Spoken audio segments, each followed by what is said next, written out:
Oh,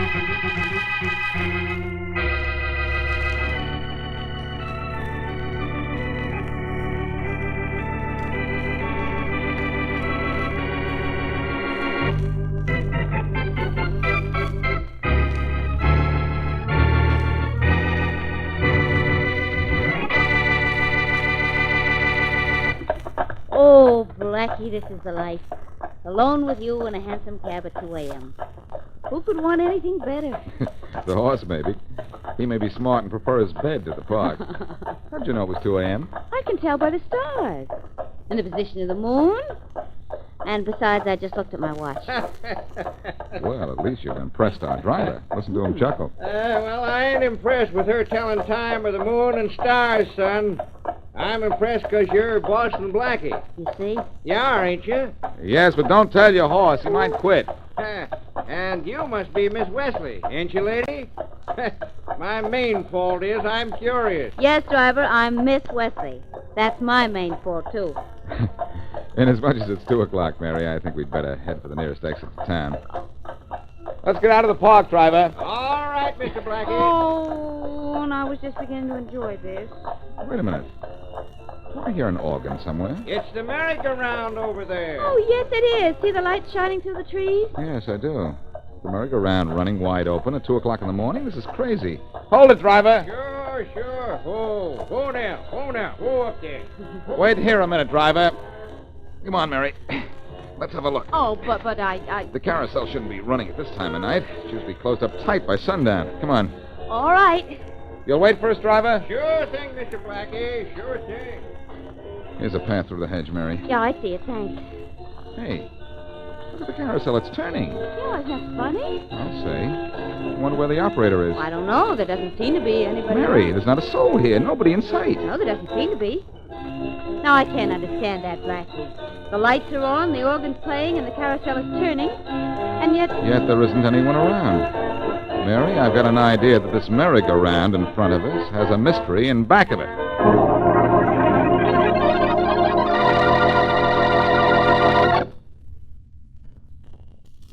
And now back to Dick Calmer as Boston Blackie. Enemy to those who make him an enemy. Friend to those who have no friend.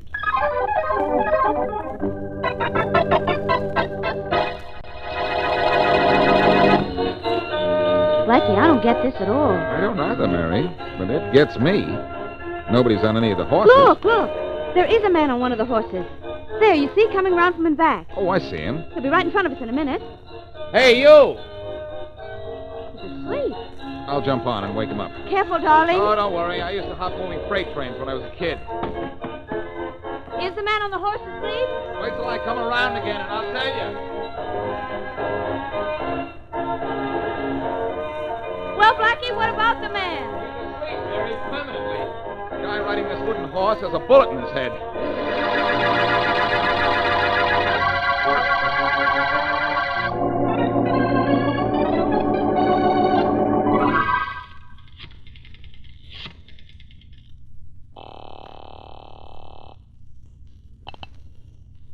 Hello? Good morning, Inspector Faraday.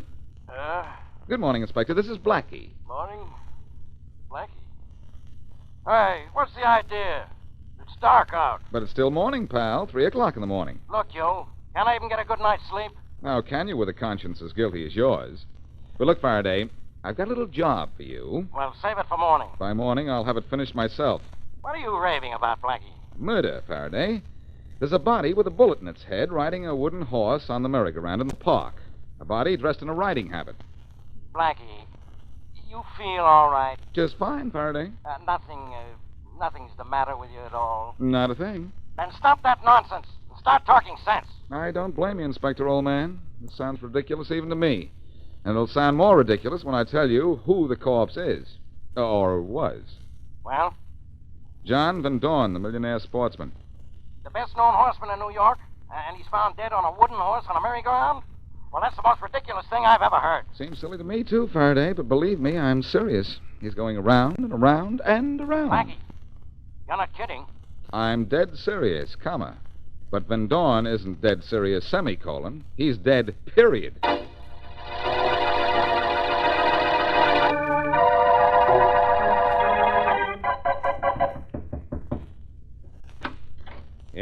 Good morning. Are you Peter Carson? Yes. You own the carousel in the park? Yep, I own it and I run it. What about it? I'm Boston Blackie. May I come in? Sure. Thanks. You want to know about John Van Dorn's murder, don't you? Yes, I do. You think I know something, huh? You might.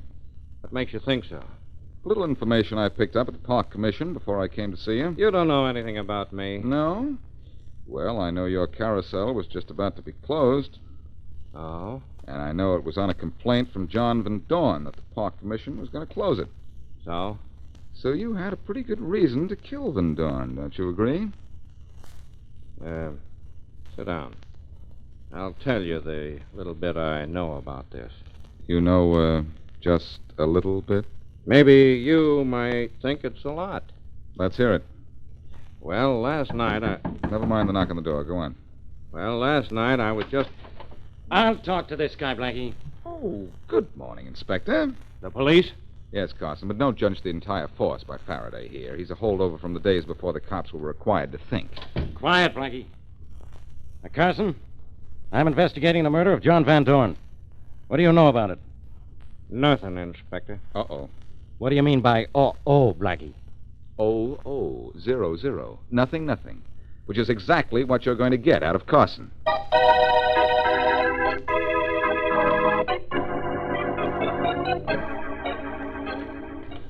Blackie, where are we going? To see Mrs. Van Dorn, the dead man's wife. Oh.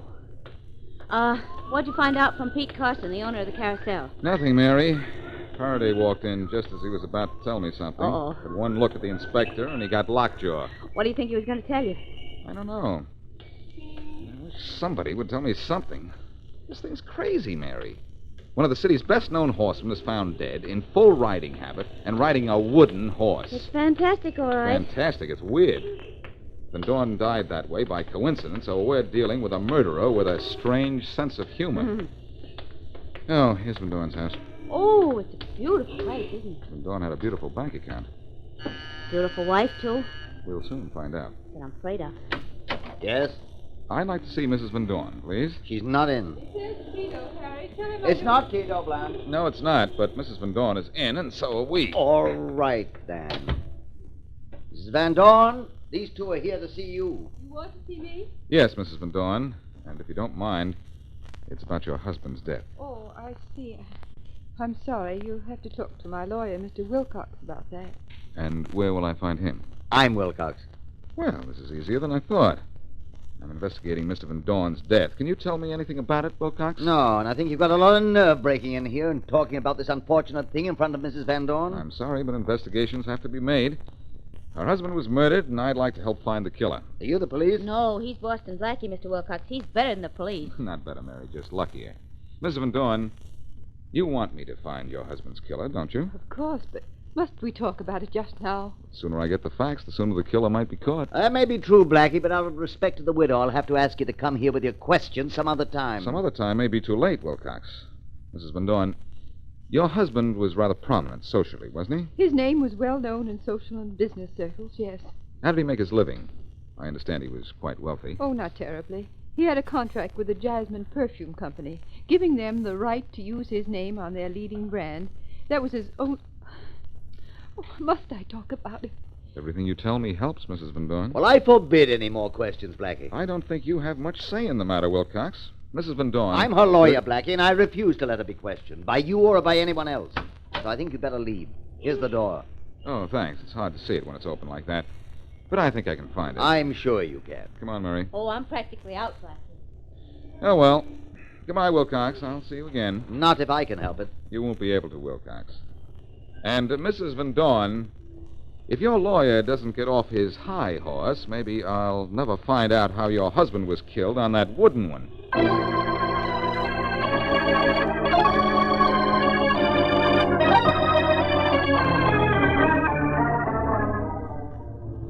Are we driving out to meet Blackie at the merry-go-round, Inspector Faraday? No, Miss Wesley. I want to get my facts from you, alone. Oh. If Blackie were along, he'd do nothing but confuse me. Well, we'll be at the carousel in a minute. Yes, we will. It's around the bend and right down this road here, about 100 yards. Yeah. That much I know. Now, tell me just what happened when you and Blackie were riding in the park last night. Well, Blackie and I were riding along in a hansom cab. Yeah? It was just about this time, about 2 a.m. As we got about here, we suddenly heard the carousel organ playing a waltz, and we... Just like now. Hey, the music is playing. Yes. All right, then what happened, Miss Wesley? Well, we pulled up almost in front of the merry-go-round. Like this, Miss Wesley, huh? Yes, like now. And through the trees, we could see the lights of the carousel. Like now. Hey, this is crazy. Those lights are on, and at 2 a.m. Come on, let's have a look. Right. The path to the carousel is right through this hedge here. Yeah, I see it. Come on. I'm coming, Inspector. Okay. Now, after you heard the music and saw the lights and came out here to have a look at it, just like now, then what, Miss Wesley? Well, we stood here like this and watched the carousel go around and round. Just like now. Yeah, and then? And then, all of a sudden, we noticed a body on one of the horses. Inspector! Just like now!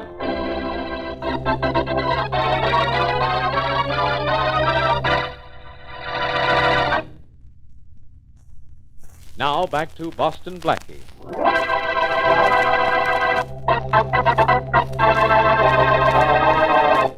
Blackie and Mary Wesley are riding in a hansom cab in the park at 2 o'clock in the morning when they find the carousel, organ playing, lights ablaze, and revolving slowly with a dead man riding one of the horses. The dead man is John Van Dorn, well-known horseman. Investigation reveals no clues nor uncovers the major suspect. That night, Faraday takes Mary out to the carousel to go over the scene of the crime, only to discover the organ playing, the lights blazing, and another dead man riding a wooden horse. As we return to our story, Faraday and Mary are standing by the carousel while Faraday's men inspect it. There's got to be fingerprints somewhere. What's the matter? Well, Inspector, have you got troubles? Blackie! Blackie, you get away from here. Sorry, Faraday. I must be part vulture or something. Every time I hear on my radio that a body's been found, I have to come and have a look at it.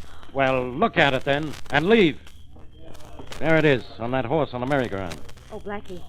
It's Peter Carson, the man who owns the carousel. So I see. How was he killed, Faraday? Shot, the same as Van Dorn. Uh-huh, and I suppose you know why he was killed. I do. You must have seen who killed Van Dorn. Faraday, sometimes you amaze me. You're right for once. But do you know who killed him? Sure. The same guy who killed Van Dorn. Right again, Faraday. But you haven't the slightest idea who killed Van Dorn, have you? No, I thought not. All right, so I'm a dope. Do you know who killed Van Dorn? Do I know who killed Van Dorn? Well, do you? Well, no.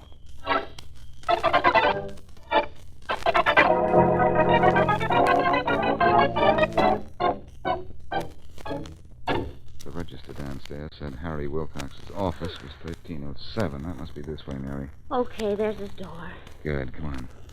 Woo! That was some climb up those stairs, wasn't it? Could have been worse, Mary. This is a 36-story building, you know. Could have been better. The elevators could have been running. Not at this hour. Well, I suppose I'll have to pick the lock. Blackie, you sure it wouldn't be a lot easier if we just see Harry Wilcox in his office tomorrow morning? I've had one brush with Wilcox already, Mary. It's enough to let me know that the Van Dorn lawyer is not the cooperative kind. Okay. There, that did it. And the door's open. Ladies first. When walking into a dark office, the rules are reversed. All right. Here, you take the flashlight. Got it. You can turn it on now. I'll close the door. All right, flashlight's on. Now what? Now shine it around the room. What I'm looking for will probably be in Wilcox's safe. I hope. Me too, but what if he doesn't have it safe? You say such awful things, Mary. Yeah, don't I just? Oh, there it is, Blackie. Next to that filing cabinet there. Good. It's an easy kind to open. Aren't they all to you? Bring the light over. All right. Now what? Just hold it and be quiet. I want to hear the tumblers drop. I'll be quiet. There's one. Good. Shh. There's two. Better. Shh. Three. Marvelous. And open. Terrific. On we go. Mm-hmm. Well, let's see inside. Not much in the safe. A few ledgers, a few papers. Mm-hmm. Let's hope one of those papers is what I'm looking for. Hey, what are you looking for? You'll hit me on the head if I tell you. What?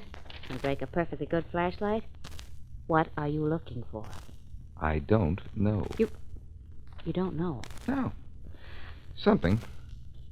Oh, dear. Anything that could help me. Hey.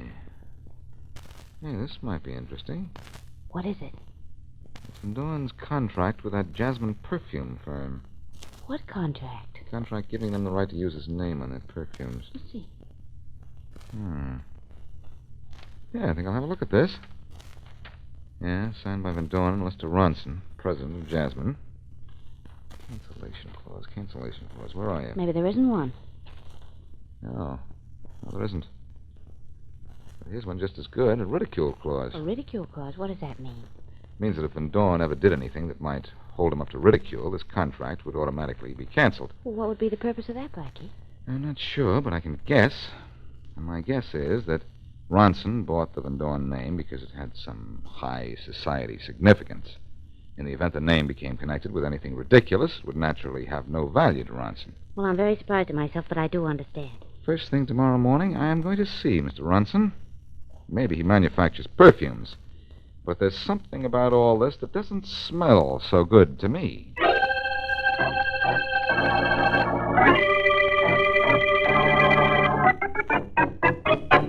My secretary says you want to see me, Blackie. What about? Oh, nothing much, Mr. Ronson. I just want to know what you know about John Van Dorn. Well, I don't know much. I merely paid him for the use of his name on my products. Yes, I know that. And, I see you're turning out new bottles for your stuff, Mr. Ronson.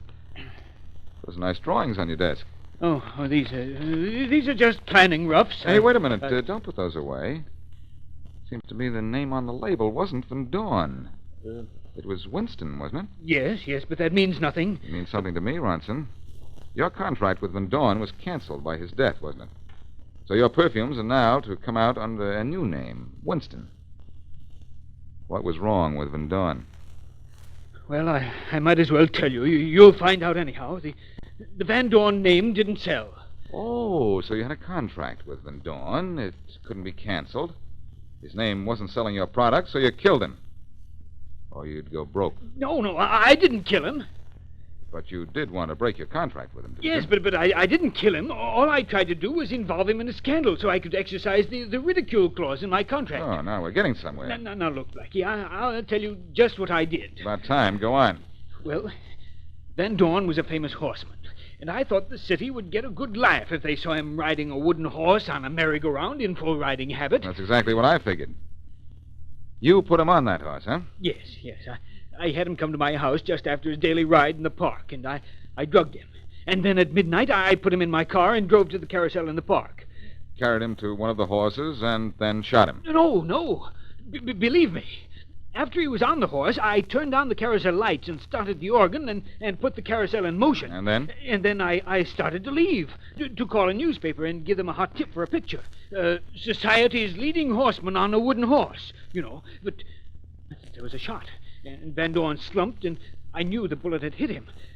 I got scared and ducked into the bushes and left. Did you see who fired the shot? No. And believe me, all I wanted to do was involve Van Dorn in a scandal so I could cancel my contract. All right, Ronson. That takes care of you for right now. But right now, I've got to take care of someone who wanted to cancel Van Dorn.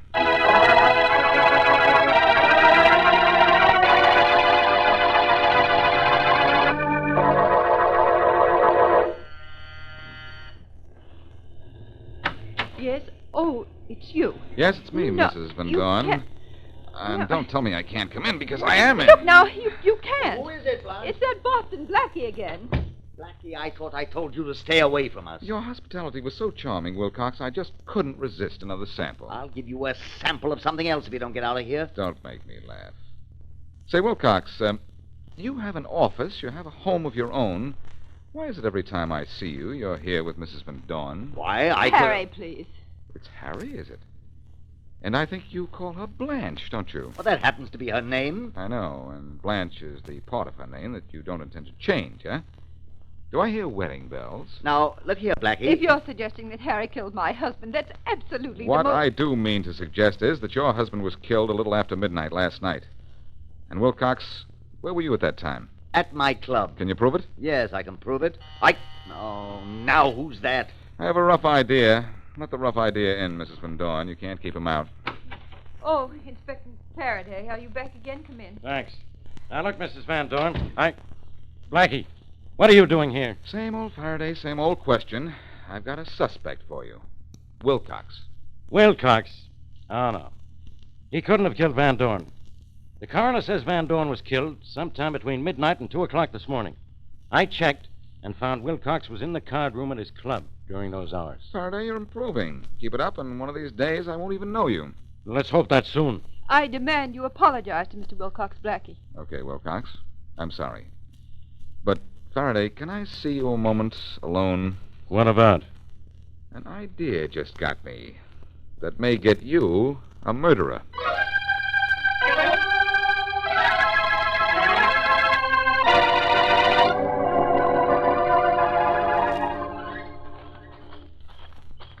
I hope you aren't afraid in the park so late at night, Mrs. Van Dorn. It is rather dark and frightening, isn't it, Blackie? Yes, it is.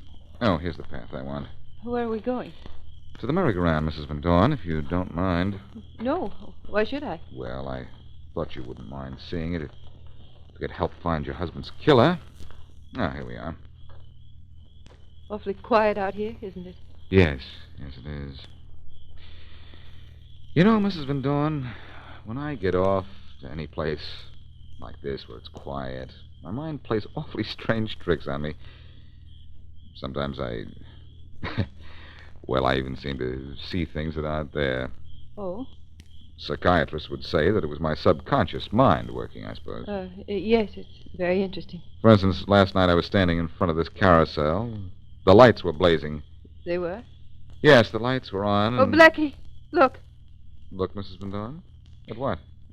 The lights of the carousel are on. I don't see them. But you must. Every light is on, every light. No, Mrs. Van Dorn. You're imagining. No, I'm things. not. The lights are on. The lights aren't on, Mrs. Van Dorn. But they are. Well, and the merry-go-round is turning. At 2 o'clock in the morning? How could that be? Well, it is. And there's the music. Can you hear that? You do hear it, don't you? No, I don't, Mrs. Van No, Dorn. listen, Not a the sound. music is playing. Now, look, the merry-go-round is turning. Mrs. Van Dorn, control I yourself. I see it, I tell you, and I hear it. It was just like this when I followed Mr. Ronson out here. Mrs. Van Dorn. I stood here and watched. He put John on the horse, and the carousel went around and went around. And when John came around one time, I shot him. Mrs. Van Dorn, you don't He know was what riding that wooden horse up and down, up and down. There he is again. Just like it was then. All right, Faraday. You can get off that wooden horse. She talked.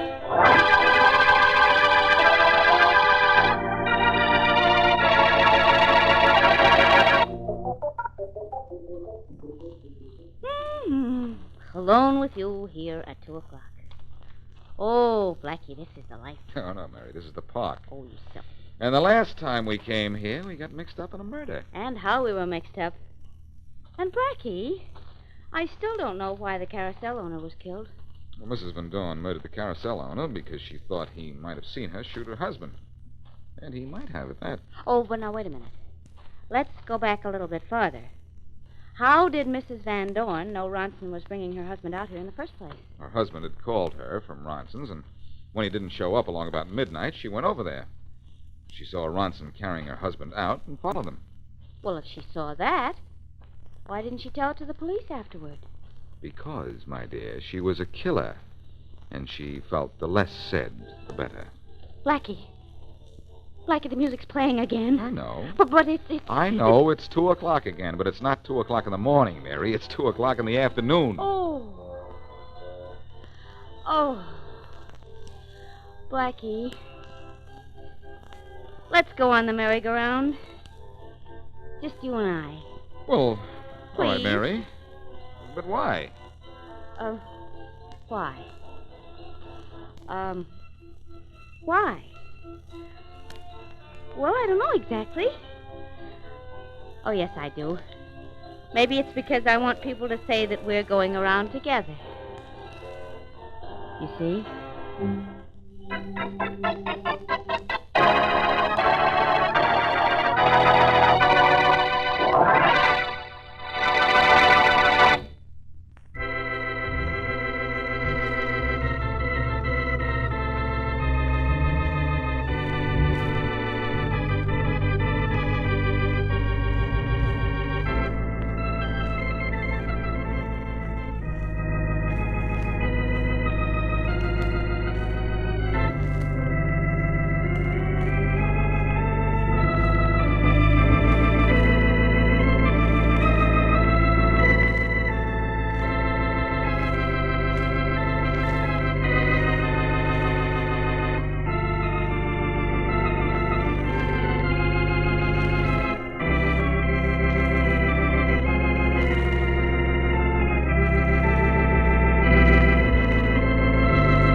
Hey, we want to say thanks for tuning in. Please like and subscribe so you don't miss any. You got a lot more of these up there. Go check them out under the playlist.